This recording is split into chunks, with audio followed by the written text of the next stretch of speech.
आपके पति तो आपको टाइम देते नहीं है, इसलिए मैं कह रहा हूँ कि मुझसे प्यार कर लो, हमेशा खुश रखूंगा। आपके पति आपको टाइम नहीं दे पाएंगे तो क्या हुआ, मैं तो आपको टाइम दे सकता हूँ। इसलिए बोल रहा हूँ कि जब आपके पति यहाँ पर आ जाए ना तो उनसे बोल देना कि मैंने आपके साथ में कुछ भी नहीं किया है। देखो तुम्हारे पति आ गए। हाँ अनुष्का, अब बताओ मुझे क्या हुआ। वीर, ये सिक्योरिटी गार्ड ना मेरे साथ बहुत बदतमीजी कर रहा था। बोल रहा था आई लव यू मेरी जान, मुझसे प्यार कर लो, मैं तुम्हें बहुत खुश रखूंगा। अनुष्का, क्यों बेचारे पर झूठा इल्जाम लगा रही हो? वो ऐसा क्यों बोलेगा तुमसे? अरे बोला था, तभी तो मैंने तुम्हें फोन करके यहाँ पर बुलाया है, वरना मैं भी कोई पागल नहीं हूँ जो बिना वजह तुम्हारा टाइम वेस्ट करूंगी।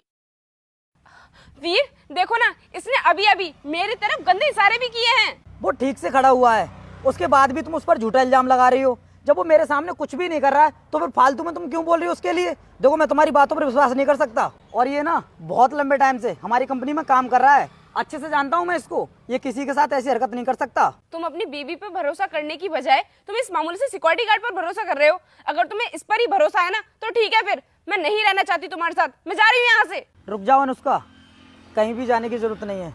मैं तुम्हें बताता हूँ कि इसने तुम्हारे साथ ऐसा क्यों किया। नमस्ते साहब। नमस्ते रोहित, मुझे ना तुझसे एक हेल्प चाहिए। हेल्प? अरे साहब, मैं भला आपकी क्या हेल्प कर सकता हूँ? आप इतने बड़े आदमी हैं, मैं कहाँ गरीब इंसान, मैं आपकी क्या हेल्प करूँगा?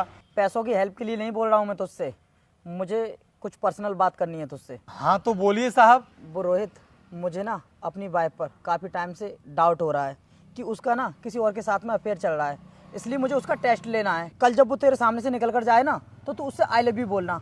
अगर उसने तुझे रिप्लाई कर दिया तो मैं समझूंगा जरूर उसका किसी ना किसी के साथ में अफेयर चल रहा है। नहीं साहब, आप ये क्या बोल रहे हो?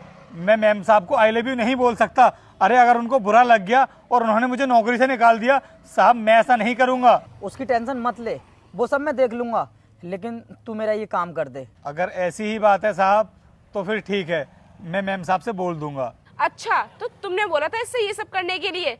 मतलब तुम्हें मेरे ऊपर बिल्कुल भी विश्वास नहीं है जो तुम मेरा इस तरह टेस्ट ले रहे थे? अनुष्का, मुझे तुम पर डाउट था, इसलिए मैंने उसको ऐसा करने के लिए बोला, लेकिन अब पूरी तरीके से क्लियर हो चुका है कि तुम मुझसे प्यार करती हो और तुम्हारा किसी के साथ में अफेयर नहीं है। अगर ऐसी ही बात थी तो डायरेक्टली तुम मुझसे आकर पूछ सकते थे, मैं तुम्हें बता देती, तुम्हें ये सब करने की जरूरत नहीं पड़ती। अनुष्का, मैंने तुमसे डायरेक्टली इसलिए नहीं कहा, कहीं तुम मेरी बात का बुरा ना मान जाओ। वीर, मैं तुम्हारे अलावा किसी और को आंख उठाकर देख नहीं सकती, क्योंकि तुम मेरे पति हो, मैं तुमसे प्यार करती हूँ, तो मैं कभी धोखा नहीं दे सकती। मैंने तुम्हारे साथ जो भी किया उसके लिए माफ़ी चाहता हूँ, मुझे माफ़ कर दो। देखो, इस बार तो मैं तुम्हें माफ कर रही हूँ, लेकिन आगे से तुम्हें किसी भी तरह के डाउट हो तो डायरेक्टली आकर मुझसे बात करना।